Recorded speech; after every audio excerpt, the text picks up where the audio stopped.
欢迎回到啦就放轻松。我们这个单元叫啦就来朋友，阿洛来了什么样的好朋友呢？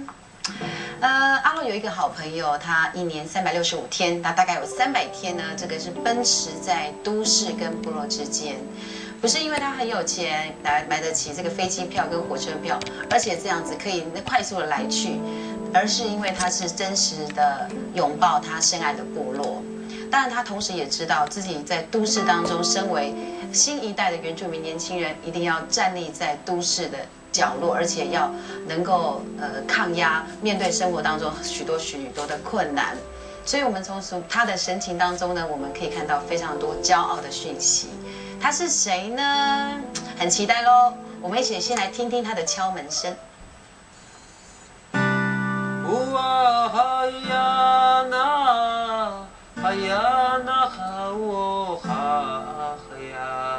苏米恩鲁贝，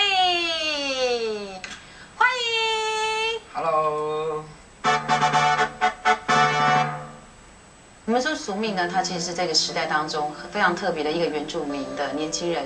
他有时候呢很部落，他有时候又觉得他很时代。然后呢，从苏米的这个在今年当中有一个非常重要的一个表现，是在参加了法国的坎城的音乐唱片展。然后当天呢，有非常多优秀的全世界的歌手都在现场，包含台湾的歌手。那苏米以一身的传统服跟高亢的传统的歌谣，还有以及自己创作的复音跟对位的歌谣，就是席卷了全场，惊艳全场。然后跟我们大家来感觉一下，就是说有没有乐评人给你什么样的一个非常重要的评价，对于你的这次的新的出发，你的新的诠释，你的新的音乐？其实当初听到要去代表台湾参加法国国际的坎城唱片展，我自己也吓一跳，然后一直在考虑说，那我除了自己去以外，我应该还可以带一个乐手，可是觉得乐手，就是全世界都有乐手，那我的乐手跟全世界乐手有没有不一样？可是我知道我需要伴奏，我需要在表演这件事情上需要一些人跟我一起伴奏陪衬。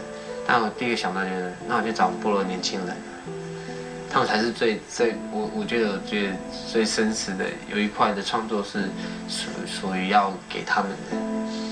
然后就没有考虑到带乐手，然后老板也吓一跳，就很多人也吓一跳，为什么你不带乐手这样？你用最真实的那个声音，或是正是用最就是我们原住民传统的方式来表现歌声，对不对？对。一个这个苏米呢，他从部落里面出发，然后走到了台北的舞台，然后得到了最重要的这个奖项。之后，他又带着他的音乐，带着族人走出了国际，站在国际的舞台当中来展现自己，来展现部落的风貌。那这首歌真的很特别，因为在法国坎城的时候，受到了很多人的重视跟感动。当然，它也是传统的东西跟现代结合，就是新的一个复音音乐的表现。那也很能够代表我们的国际观。我想要听苏米来唱这首歌，好吗？这首歌是苏米的创作，它的汉名叫做远洋，那阿美族的名字翻译叫做达拉马拉阿亚米夫丁，就是到远远的去捕鱼去。对，一起听这首非常特别的创作，歌谣来自于苏米的创作《远洋》。哦啊嗨呀那嗨耶，嗨呀哦嗨呀，嗨哟啊嗨呀那哟耶。哦啊嗨呀那嗨耶，哦嗨呀哦嗨耶呀，嗨哟啊嗨呀那哟耶。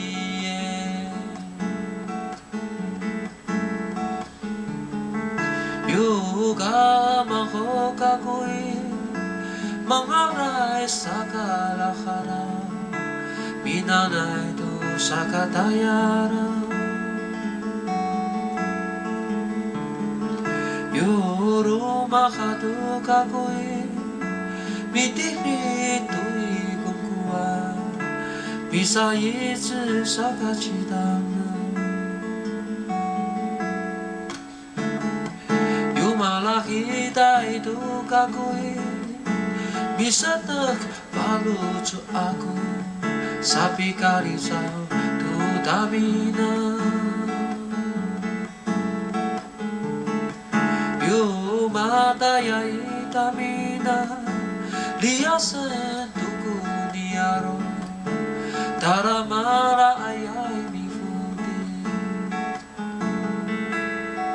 O akayana akayen O kayo akayan Ayo ayan ayo iye O akayana akayen O kayo kayen Ayo ayan ayo iye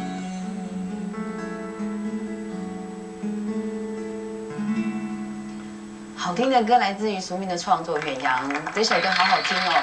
我每次听到《远洋》的时候，就觉得说，为什么它会特别好听？因为它的调性其实是刻意的嘛，就是这个调性其实很阿美族的调性，对不对？很阿美族的调性。对，但是弹的又很有巴萨诺瓦的味道，就是有一种混搭，但是却有一种异国的情调这样子。本来每个文化的音乐呈现，因为口气不同，就会有不一样的面貌。但是我们太习惯唱中文歌、国语歌、流行，所谓的流行歌。对，所以年轻人那个口气就没了。我觉得有点可惜，而且再来就是我们传统调性里面有一些很特殊的旋律的走法，也是最代表性最清楚就是华呀和一样这样虚词吟唱的那种音乐旋律手法，我就很刻意的把它拿进来。对，但是编曲上面就带一些大家很熟悉的一种音乐风格，就是巴萨诺瓦或是民谣，它放在里面贴起来就觉得很像国外来的一种新的音乐。但是我们并没有忘记是生命，其实很多的刻意其实是一种你对于阿美族文化的一种想法，对不对？因为其实很多人可能不会这么的刻意，是因为他可能不太懂，或者他可能不拥抱自己的文化的最重要的特质。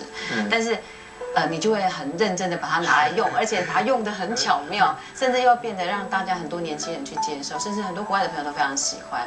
不过这首歌其实要谈到的是，这首歌写的是自己的父亲，阿美族远洋的父亲。我爸爸，对我爸爸算是早期带原住民出来远洋的那种水手。就那个时代的原住民年轻人。开始接触到必须要到外地工作这件事情，因为以前都是在家里嘛，种田嘛，或者是下海去拉个烙啊，一直遛啊这样，但没有想过说要离开家乡。我觉得我爸爸那个时代的年轻人第一次遇到这样的考验，他做的工作又是离家里那么远的，你说他们，我觉得那个时候有不一样的乡愁。不一样的乡愁，对，就好像是说，我每次听到《远洋》这首歌的时候，我就会感受到那个，你离家很远的时候，你越想回家。对啊，而且他们是要到国外。对，到国外越来越久听说要出国，可是要到一个很陌生的地方，就有一种非常把你距离拉得很远，但是你却有一个返回的力量，就是你要更想回家的欲望，对不对？可是俗命，你一直身上一直出现这样的状况，就是说你一直往外面触展你的触角，甚至到了很多的世界各国去演出。但是有一个东西一直紧紧的把你拉回家，有没有？这个力量就是来自你的部落，你的创作有很多东西跟部落是紧紧相连。